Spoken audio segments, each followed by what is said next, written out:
Toll पर उनको पता लग गया कि चंद्रशेखर आ रहे हैं तो हम हमला कर देते हैं। तो हम उत्तर प्रदेश में रहते हैं, उत्तर प्रदेश की कानून व्यवस्था और उत्तर प्रदेश के सरकार के कार्य करने के तरीके और अपने राजनीतिक विरोधियों को निपटाने के तरीकों को भी हम लोग जानते हैं।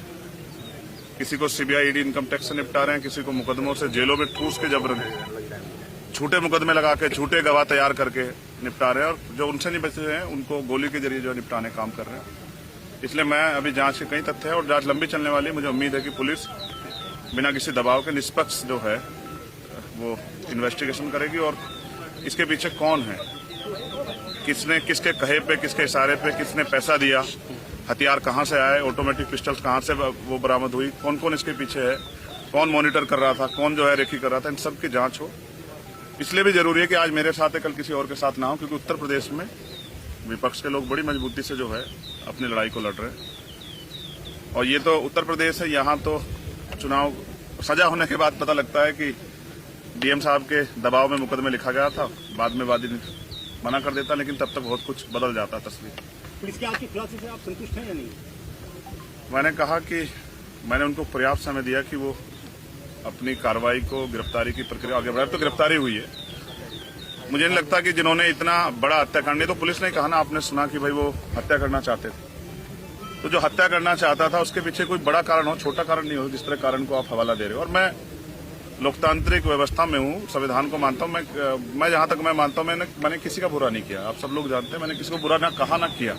मैंने प्रयास किया कि जिसके भी साथ खड़ा हो पाऊँ, जिसकी भी मदद कर पाऊँ, जिसके भी आंसू पहुंच पाऊँ। और ये मैंने सीखा अपने जो सीनियर लोग हैं उनसे। आजम भाई उनमें से एक शख्सियत है जिनसे मैंने सीखा किस तरह से लड़ाई लड़ी जाती है कमजोरों की। तो मुझे लगता है कि अभी इनको जल्दबाजी ना करते हुए, माहौल शांत है, हम लोगों ने लोगों को शांत रखा है, हमने अपील की है। उस समय ईद का त्यौहार था, हमारे कंधों पर जिम्मेदारी थी, हमने लोगों से अपील की, लोगों ने हमारी बात को माना। तो वो जल्दबाजी ना करें, बिना ब्लास्टिंग रिपोर्ट के कह देना कि गोली कौन सी, हमें पता है गोली कौन सी। तो जल्दबाजी ना करें, सारे जो जितने भी जो तथ्य है, जितने भी जो दिशाएं, उन पर सब पे काम करें। क्योंकि जहां तक हम जानते हैं कि हो सकता है किसने पैसा देके कराया हो, क्योंकि वो तो नौजवान बच्चे, उनको इतनी जानकारी नहीं है, उनको ये भी एहसास नहीं था कि ये करने के बाद क्या होगा। तो इसलिए इससे बहुत बड़ा नुकसान हो सकता था प्रदेश स्तर पे भी और देश स्तर पे भी। इसलिए मैं प्रयास करूंगा कि सरकार के दबाव में जल्दबाजी ना करें और जिम्मेदारी से जांच को आगे बढ़ाएं और सभी तथ्यों पर जांच करें। और मुझे अभी भी पुलिस के कुछ अच्छे अधिकारी हैं, उनकी कार्यशैली भरोसा है कि वो सरकार के दबाव में काम नहीं करेंगे। और उम्मीद है कि फेयर जांच होगी और ये पता लगेगा इसके पीछे कौन है। कल की जो आप लोगों की घोषित की पंचायत है, उसके बारे में अभी मैंने लीडर्स को बुलाया है, सब लोगों को, और मैं चाहता हूं कि पुलिस को पर्याप्त समय मिले जिससे कि आसानी से वो अपने कार्य को आगे बढ़ा पाए। ये ना हो कि हम इसमें फंसे रहे, इसलिए हमने कार्रवाई को में ढिलाई बरत दी। तो आज शाम तक उसकी स्थिति 6 बजे, 6-6:30 बजे क्लियर हो जाएगी। और मेरा प्रयास रहेगा कि मैं उनको समझाने में कामयाब हो जाऊं कि क्योंकि कावड़ का समय आ रहा है और मोह अच्छा नहीं है, नुकसान हो सकता है। मैं कोशिश करूंगा कि किसी भी तरह का जुटान ना हो। जब आप पे हमला हुआ तो आपने कहा था कि हमारे सहयोगियों ने, साथियों ने उन लोगों को पहचान लिया था, तो जिस प्रकार उनके आज जो आपने देखो प्रेस वार्ता हुई, तो क्या लगता है वही व्यक्ति थे? नहीं, दिखाए नहीं। आपने देखा क्या दिखाए? आपने देखा हो तो मीडिया के लोगों ने बताया। फोटो भी वायरल हो चुके हैं, आपने देखा हो? नहीं, पुलिस की कार्यशैली थी, फोटो किसी का दिखाते हैं, जाता कोई है, हथियार कोई होता है, लगाया कोई जाता है, पकड़ते कहीं से हैं, दिखाते कहीं से हैं। तो इतने कम समय में कट्टे से तो फायर नहीं हो सकती लगातार, और फायर 6-7 हुई है, 3 नहीं हुई है। तो मैं कह रहा हूँ ना, अभी जांच कर लें, जल्दबाजी ना करें। मैं समझता हूँ उनके कंधों पर जिम्मेदारी है, उनको सरकार को जवाब देना है, लेकिन सरकार भी ध्यान रखे कि इस तरह का माहौल ना बनाए कि लोगों में भयका। आप कानून व्यवस्था तो अच्छी कर नहीं पा रहे, इस तरह की बेवकूफी की बातें करने से कोई फायदा नहीं। मुझे उम्मीद है कि पुलिस जांच किसको सही ओर ले जाएगी और जांच को भटकाने काम नहीं करेगी। उप मुख्यमंत्री ब्रजेश पाठक कह रहे हैं कि चंद्रशेखर तो मेरे भाई की तरह है और हम उनको सुरक्षा मुहैया कराएंगे। अब से पहले वो जिस पार्टी में रहे, हमने उस दल में काम किया, तो मेरे ऐसा नहीं, राजनीति में किसी बुरे संबंध नहीं होते हैं।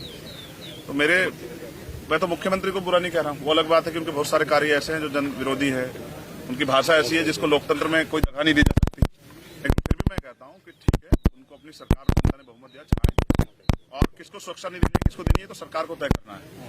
मगर मैं अब तो पुलिस सुरक्षा में हत्या हो रही है। अपने अतीक और अशरफ भाई की हत्या के बारे में देखा किस तरह से हुई। पुलिस ने डिफाइन कर दिया, जस्टिफाई किया कि अपराधी थे, माफिया थे, लेकिन वो मेंबर ऑफ पार्लियामेंट भी रहे थे। फिर संजीव जीवा की हत्या, चलो उनको भी आप कर दोगे जस्टिफाई, अब चंद्रशेखर को कैसे जस्टिफाई करोगे? पिकेट 20 मीटर पे पिकेट है, पुलिस खड़ी है, और क्या इंटेलिजेंस है? अब इतने हमारे सामान्य नेता आए, रास्ते में इनके साथ कोई हादसा हो जाए, कौन जिम्मेदारी लेगा? क्या नेता घर में छिप जाए, लोहे के बॉक्स में बंद हो जाए? तो जनता का आदमी जनता के बीच रहता है।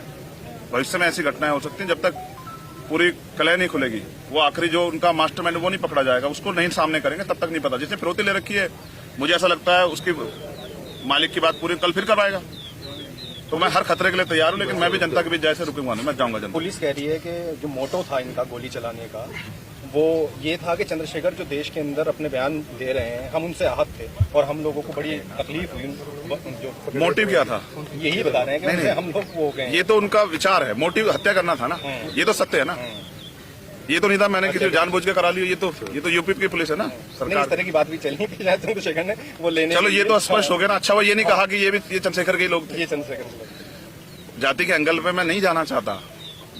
अधिकारियों ने 1 सेकंड में टाल दिया। मुसलमान होता कोई गुजर जाट होता, तत्काल नाम लिख के चलाते।